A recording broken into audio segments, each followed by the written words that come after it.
everyone, welcome back to my channel. In today's times with the COVID situation that's going on, things are so unpredictable. While some of us are fortunate enough to still have jobs where we get to work from home, the rest of us have been affected by the layoffs and the furloughs that's been happening. So to help with that, the next few episodes are going to be around interview preparation. So the first episode in that series is on how to build a killer resume to land that interview call. Because your resume is something that represents you even before you get an opportunity to represent yourself and talk about why you think you are the best fit for the job. So your resume needs to capture all of your experiences in a way that it stands out from all the other applicants. Now, as easy as it sounds, I know that it's quite a daunting task. So don't worry about it, because in today's episode, we are going to go over step by step on how to create a killer resume. And if this is something that is of interest to you right now, please keep watching. Now to start with, let's take a look at the resume skeleton. Every good resume will have all these 5 points mentioned in them. The contact information to help recruiters contact you, the summary details, skills, experience, and education. To help with this, I like to follow a resume mind dump process where I write the summary, skills, experience, and certifications, accomplishments, education, and things like that. It's a running list. So whenever I add new things, I add it to this particular page so that all I need to do is come to this page and take the information and tailor my resume to the job description's needs.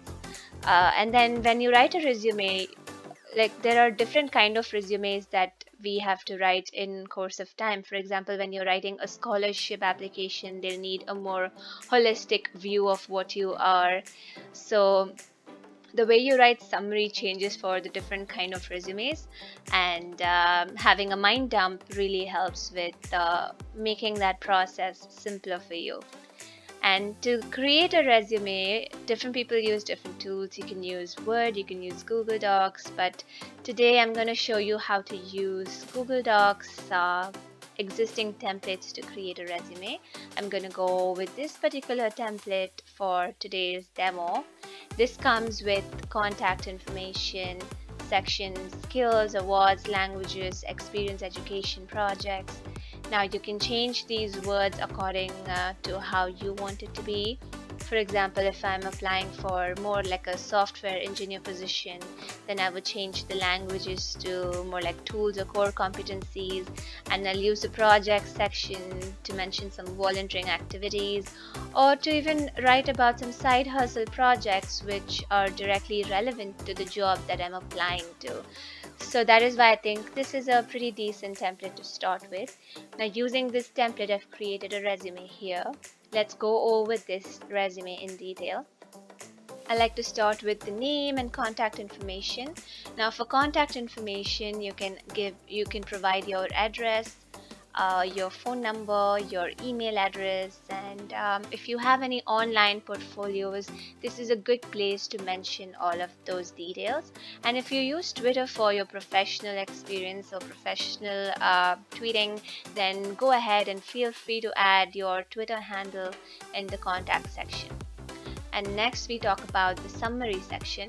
A lot of people like to add objectives instead of summary, but I personally prefer summary because it gives a snapshot of what is it that you can provide, you can offer to that job, and it's a just 1 or 2 sentences would suffice for the summary section.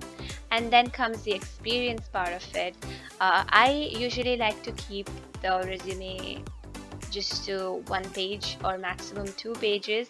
I understand that some people may have a lot more work experience, and for them 1 page would just not be enough. That time they can go to 2 pages, but keep in mind that it's just enough to add relevant job experience. For example, I have a number of internships that I worked on that are not directly relevant to this particular job description that I'm applying to. So, you could just add it as another experience. You can just mention that you have several other job experiences that are not directly relevant or something like that, just a note. And your education section should always be in the bottom, just because it goes with the flow, where you first introduce yourself and then you mention how they can contact you, the skills that you can offer, and then what is it that your experience in one or two sentences. Basically, you're introducing yourself, you're talking about what kind of experience you have, um, and then you talk about your education, which is more like a cherry on top. Finish with some points that I'd like to mention before we end this video. First one is that some companies actually mention what is it that they're looking for in their resume, the cover letter, and the supplement documents. So if they've mentioned, and if your resume doesn't follow that, they may just reject your application right there. So it's important to check the company's job description in the website if they have any instructions for how they expect the resume to be. The second point is double check, triple check your typos and grammatical errors. Send your resume to your friends and family and ask them to help you out with giving it another pair of eyes to check if you've made any errors, because this is something that's really under your control. And if you don't do this, then it says something about you. When hiring managers spot a typo or grammatical errors, they may just reject the application. So this is something under your control, so make sure that there is no typos or grammatical errors whatsoever. The third point is, if you have been in the job market looking for a job for a long time without much success, it may be a good idea to create an online portfolio and an online presence for yourself, so that that's supplemental information about you and your experience when a hiring manager takes a look at your resume. And the next one is creating a snapshot of your career in your resume, along with using the keywords that's given in the job description. Kind of makes the resume a mix of your authentic self as well as something that they are looking for. So that's a good blend that makes you stand out when compared to other applicants who don't hate. If you are new to my channel, please subscribe, and if you like this episode, please give it a thumbs up, because that means a lot. Thanks for watching.